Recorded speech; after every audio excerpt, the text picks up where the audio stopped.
episode of the Show Me NASCAR Podcast. But today we have another special guest, Jerry Jordan from KickinTheTires.com. Jerry's been around. Net. Oh, net. I'm sorry. KickinTheTires.net.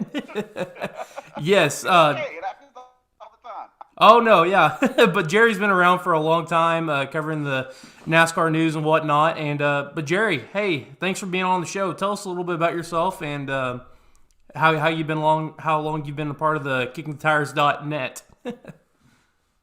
Well, we started this back 21 years ago, actually, and there's a little story there between the .net and the .com. The .com is owned by some guy in Michigan, and he doesn't want to sell it. But he can't use it because I have a trademark. So so he's pretty much screwed. He has no ability to make any money off of the .com version of the website domain. But that's okay. We're around. Everybody knows that we're .net, and we appreciate you guys having us on today. So how's things going on in y'all's world? I'm getting ready to leave for Daytona.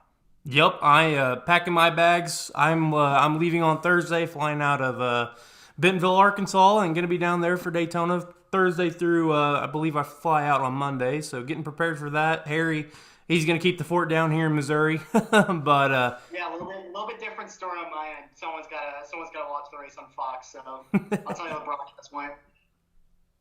No, yeah, but hey, it's going to be fun. But yeah, tell us how did you fall in love with racing? I mean, obviously I saw you down at Texas whenever I covered that race for the first time this fall.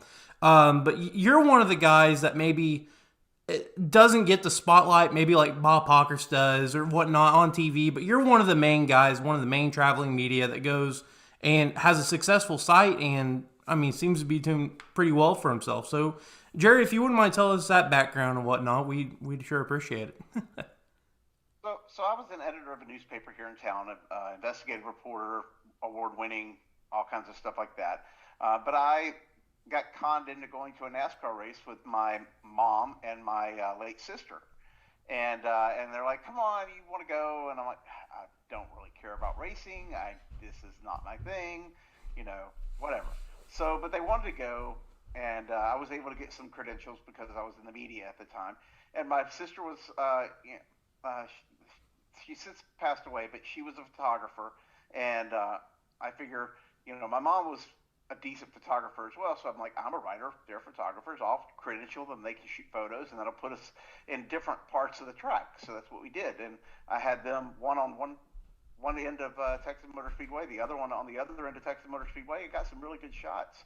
The first race that we went to, and then like a whole year rolls around, and I'm like, well, maybe I need to really kind of focus on this, because all of this happened was because of the Daytona 500 with the death of Dale Earnhardt. Mm-hmm. I was thinking about covering this for the newspaper. Like, when we were asked, when my family asked me if I was interested in doing it, I'm like, yeah, I'm not, like I said, I'm not interested in it.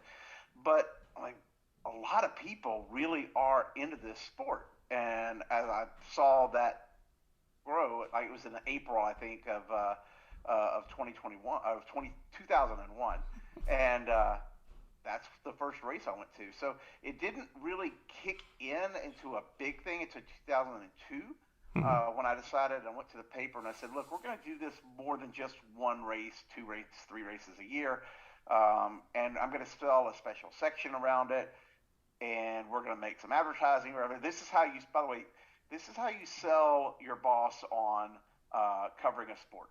We need sports in the paper. Too many other people are doing football, baseball, and stuff like that. So in Texas, you do high school football. You have a college guy that does the local college stuff. Mm-hmm. And then you pick a national sport like NASCAR that you can sell and make revenue off of to pay for it. So it's net neutral for the newspaper. And then they're happy, and they don't have to pay for anything, and all travel's covered and stuff like that. So that's how I did it. I came up with a special section about NASCAR, and it was sponsored by a local beer company, and seems to go hand in hand. Yeah, and it was great. It worked well. And then fast forward, I guess so it took me until 2007 to get a hard card. I went to all the Daytona 500s in that time period, and I covered them from the stands. no credential. Oh, So wow. I know it can be done. I cover them from the stands. Great, feature articles talking to fans. Great photos. I've got some really cool photos from that day on some compact discs. I don't know if y'all are a little young. I don't know if y'all know what compact discs are, but it's not as bad as 8-tracks. Right. Oh, or man. floppy disks. Oh, yeah. But anyway, so I really didn't fall in love with NASCAR until about 2003. Like, I was a year into it before I was like, I really like this. Mm-hmm. And I started writing a column, and the column turned into a blog, and the blog turned into a website, and the website turned into a radio. A friend of mine had a radio station. He needed he wanted an investor, so I bought a radio station. And then, so I had a radio show at that point. Oh, wow. I'd done radio before, so I had a radio show on the radio station that I partially owned. And then 2012, the newspaper said, "Hey, we're going in a different direction." And I'm like, "Wait a second, what do you mean we're going in a different direction? I'm kind of happy with, we got all this stuff up, He's like, "Well, the editor, my boss publisher, I was the managing editor, but the publisher and / editor was like, we're going in a different direction." I'm like, I don't like that. Long story short, they backed me into a corner. I left a very lucrative job with very limited resources and put Kickin the Tires into high gear. Now, I did some things locally with some local news and some things like that helped Kickin financially through the first early years of the website being on its own. Like I said, before then it was all on the web and then in the newspaper. So it wasn't like it was it was independent, but it wasn't independent of the newspaper. It was in the newspaper every single week, and even in the off season. Mm-hmm. So to take that split and for NASCAR to realize that, hey, this is kind of like Jeff Gluck had to go through when he left USA Today. And it's one of those situations where now all of a sudden you are your own media outlet, and that's tough. That they stuck with me and I stuck with them, and we continue to cover. I mean, in this time period, I've covered 23, 24 races, 26 races a year. Mm-hmm. There was one year that I covered 30 races before I went to like every single race for 3 or 4 years in a row. Oh, wow. So they know that we were at the track. And we were doing our job, and we were doing a good job at it. And then I brought on Summer Bedgood, I brought on Aaron Bearden, I brought on Zach Tangeretti, brought on Kaleb Whistler, and it's just grown. Caleb's gone on. Summer still does some stuff for us. Zach is still with us. Aaron went and did his own thing. But people that have come to Kickin the Tires have been able to go on and work for other organizations or do PR in the sport. So Jordan Miller came on a few years ago, and she now does PR for the university there in Wilmington, North Carolina. Zach works for NBC Sports. He edits an NASCAR video for NBC Sports. He used to work. He got a job at CNN Plus, and then they shut down. Yeah. But he was at other news organizations, all because all these people have grown from what they did from Kickin the Tires. Summer does PR for an ARCA team. So I put a lot of stress on building young people's careers. I've got a young lady in Canada. Her name is Olivia Whistle, and she's a college student. Great young lady, and she is learning how to be a journalist. And it's there's some bumps with everybody, not just saying her, but with everybody in this business. But I'm 51 years old. I've been doing this my entire life. I literally have been in the news media since I was 16 years old. Yeah. So. It's in my blood. It's all I know, and that's the story of Kickin the Tires of where we are today. And I have, a total, if you count all writers, all contract, everybody, I think we have 13 people total that that contribute every single year. Yeah. Wow, that's and that's amazing. I mean, you see, talk about maybe. I obviously nothing's ever going to be completely smooth, and I'm sure you see some of these people. Like you mentioned, it took you how many years to get a hard card, and to 6 years. How explain the what it takes to stick with it, because it seems like I know I have. I'm sure Harry has. You have some days like, man, am I ever going to make it in this business? I mean, I've I've definitely done that this past year and a half. Right now, I'm working at working at my hometown newspaper. I'm a sports editor. I do a little bit of NASCAR stuff from time to time, and I also do that stuff with Speedway Digest with Stephen Wilson. And Harry, you have your own thing going on, and you work with Gateway, Worldwide Technology Raceway. But I mean, just explain how much you have to stick with it, and I mean, do you think someone nowadays could create their own site, essentially, kind of what you guys did? I mean, is that something that's possible nowadays, or I really don't know. I think they could. I think they do. There's a lot of sites out there that just start up and they start producing content. But if in order to be recognized as, there's different levels of media in NASCAR. There's core media, and then there's traveling media, the people that the local media, so they call it, and then there's kind of a different, a different classification. The bloggers, the entertainers, YouTubers, things like that. So I'm in the core media, which is the traveling group of media that goes to nearly every race and has representation at every single race. There's not that many of us. There used to be a ton of us, but it took a long time for that to happen. It took years for that to happen. It took literally hundreds of races and hundreds of thousands of dollars. My wife can tell you how much I've spent because she does my taxes every year. Oh wow. I don't want to know the number. But let's just say I've been doing this for 21 years, and there's been only a few years that I've actually made a true profit. So Wow. so it's tough. And I'm covering my expenses. I'm paying people. But 2018 was an amazing year. At the end of it, I thought it was going to be a devastating year. I really did. I thought we were going to have to shut down because the funding was just. And then all of a sudden it flipped because we had such a great 2016. We had a great 2017, 2018. Just the financial aspects of a bunch of different stuff just really hit.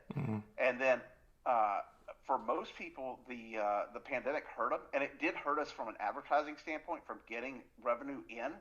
But I was trying to build and build and build. So the reason why 2018 kind of sucked at first was because I was spending money on the gamble, for lack of a better term, that it would pay off in the long run. And I'm sitting here at Talladega one year, and that year, and I'm thinking you've got a credit card payment coming up that you need to pay, and there's not enough money in the bank yet. But then I picked up another contract, and I picked up another sponsor, and it turned out to be great. And then 19 was good, and then 20 happened, and it sucked for everybody in the sport because everything shut down. But it also let me have a lot of time to reflect and to regroup and to refocus spending. Advertisers came to us and said, "Look, we can't pay this whole amount. Right. Can we cut this back?" And I'm like, "Yeah, sure. I'm good with that. We will work with you because we're not traveling. We're not going. And I say that we ended up traveling more, but I was driving to races because the flying was kind of hokey. I did fly some. But yeah, I drove to Darlington when we came back. I threw a drone up in the air and was live on the air as the trucks flowed into the racetrack at Darlington for the first time as we came out of the our part of the pandemic in NASCAR. So we were the first sport back in action, and we were there. Kickin was there to document it. So it's a lot of it's tenacity. A lot of it is money, of course, but being there, being recognized, and doing legitimate stories and original content, not rewriting. I don't rewrite race recaps. I mean, we might rewrite something, or we might write our own version of a race recap.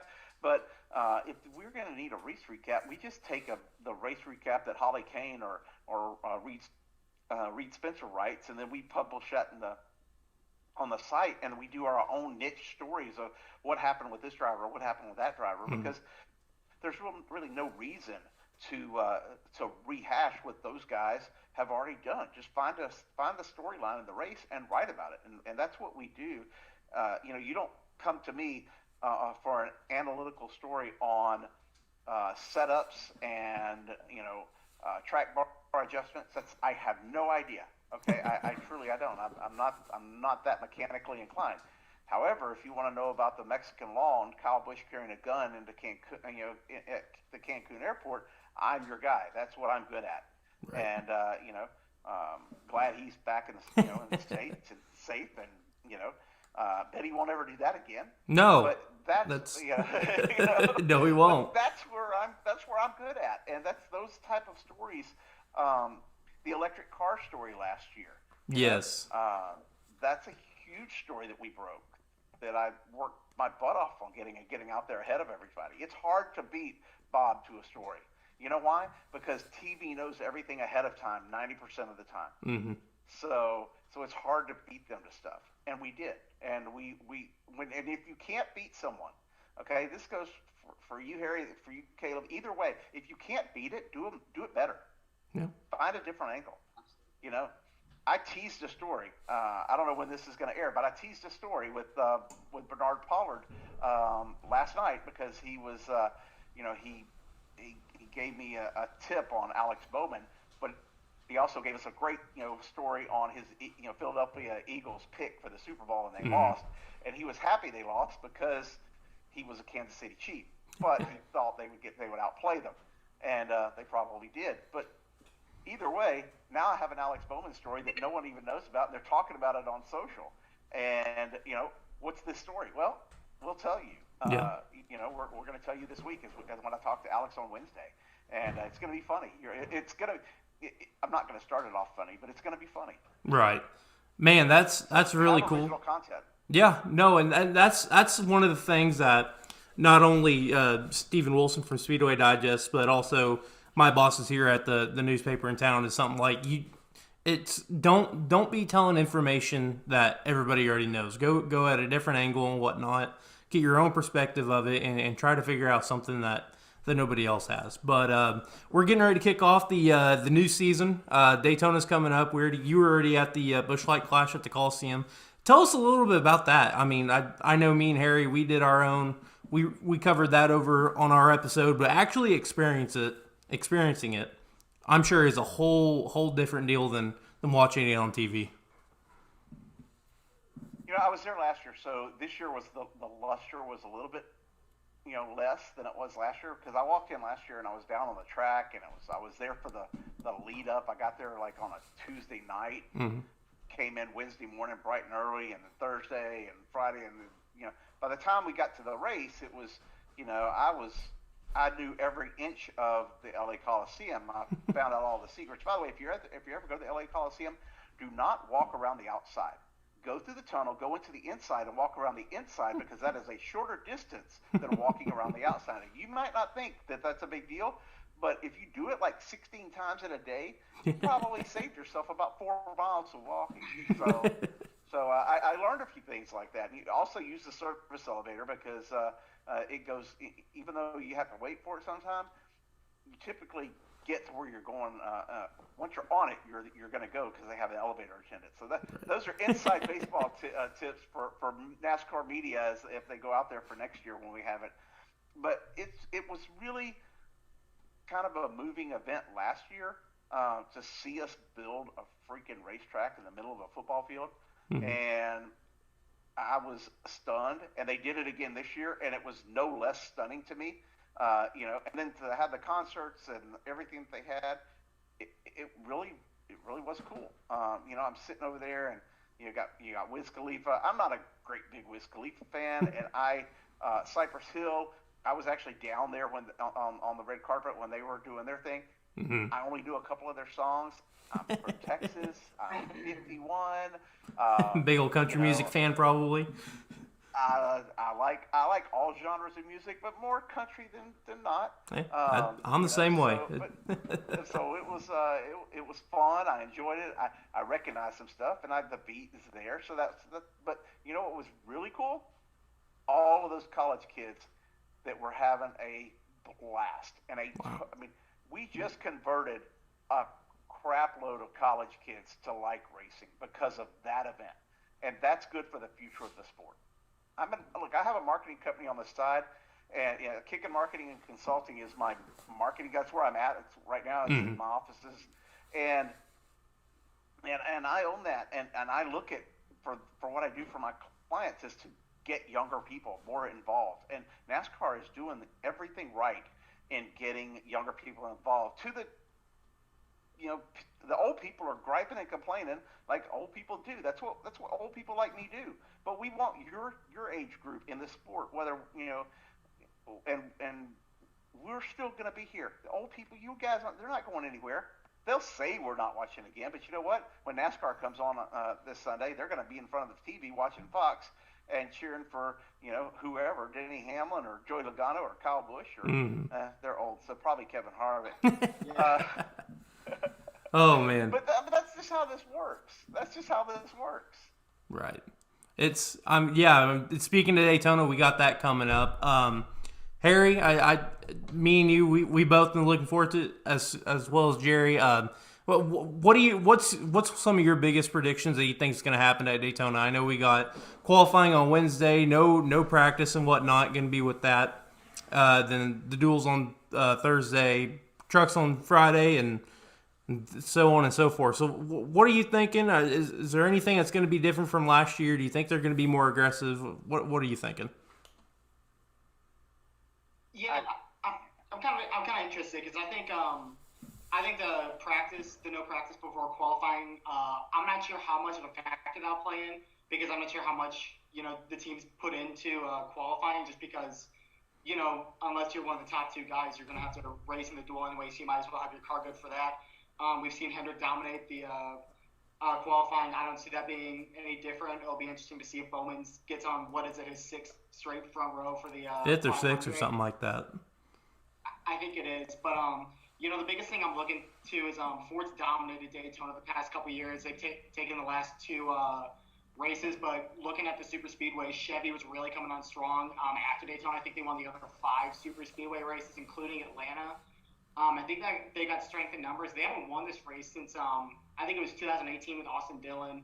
So that's really going to be what I'm looking forward to. I want to see how they're able to adjust with getting a superstar like Kyle Busch to their already pretty dominant super speedway package.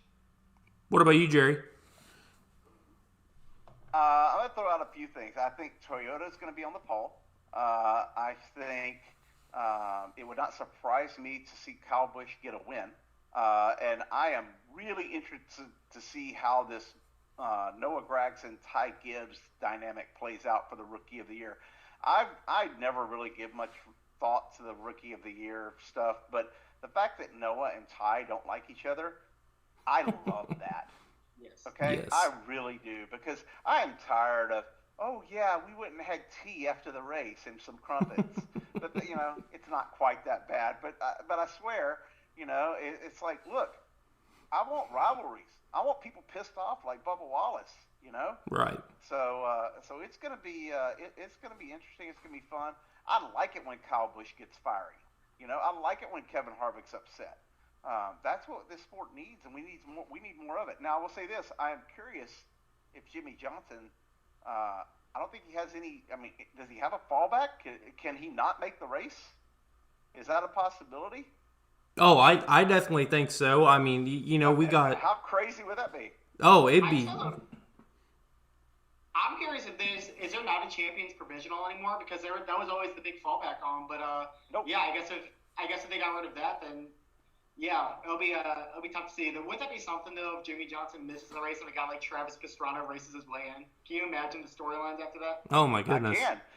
I can also imagine the checks that'll get written to buy the car so that they so they can put Jimmy in the race and have the sponsor. Yeah, there's some of that stuff that goes on. I don't know if you guys know that or not, but in the past there's been some trade-offs. People will run different numbers, and do some things to get into. They'll basically buy their spot, or somebody will withdraw in exchange for a check, and then the next person will get moved up. So that'll be interesting to see how I see it plays out.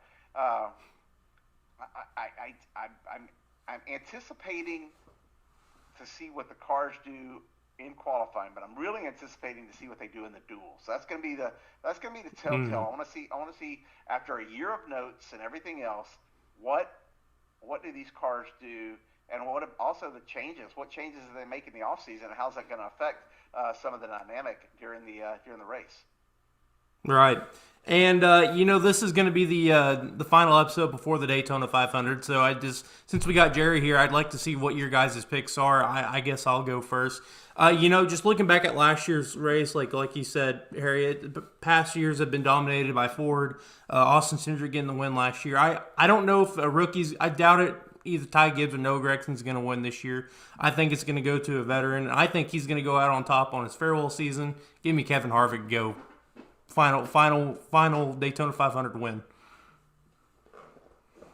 Harry, your pick. What is it? I'll go next. I love that pick. That'd be awesome to see Harvick win.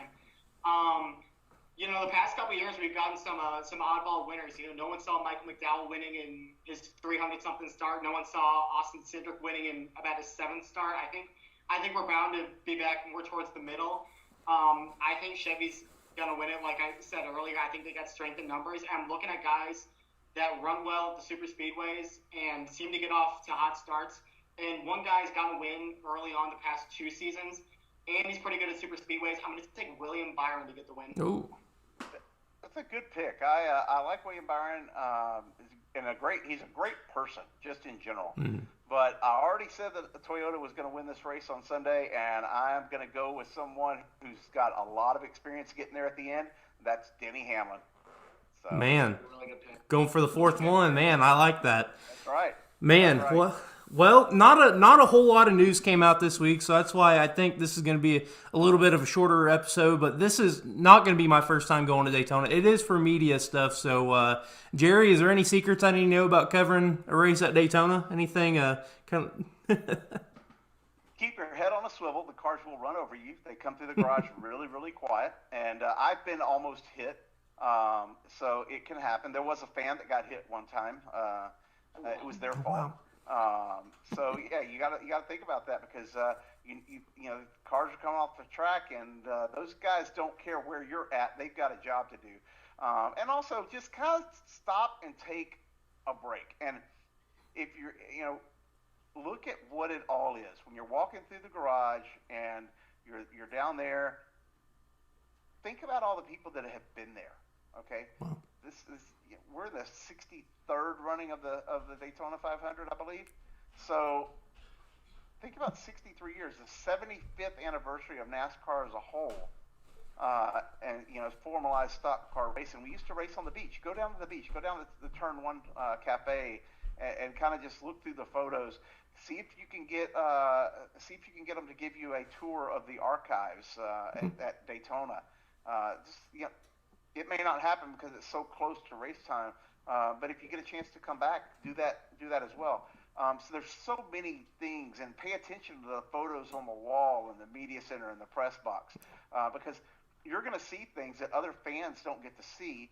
And then think about what the grandstands used to look like, and if you find an old picture of a press box, do some studying and look what it is now and where this sport has brought us.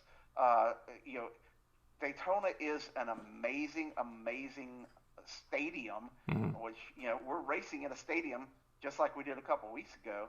And, Julie Giese, who is putting together the Chicago Street Course race and left Phoenix after rebuilding their track and everything there, she's running the show in Chicago. Well, she was also in charge of One Daytona and rebuilding the entire complex there. So think about those people that have put so much work and time into it and efforts through the years. There's a lot of history at Daytona if you just reach out and try to take it all in. Man, I'm excited for it, man. You gave me chills just thinking about that. I'm ready for it. And like I said, Harry, I wish you were going, but unfortunately you cannot. But there's going to be an episode on Monday for sure, talking about recapping the Daytona 500. Jerry Jordan from KickinTheTires.net. Thank you very much for joining the show. Appreciate it, and look forward to seeing you in Daytona. Hey, it was an honor to be on. I greatly appreciate it, guys. Yeah, no problem. I appreciate it. All right, guys. Thank you for listening to another episode of the Show Me NASCAR podcast. We'll catch you later. Thank you, guys.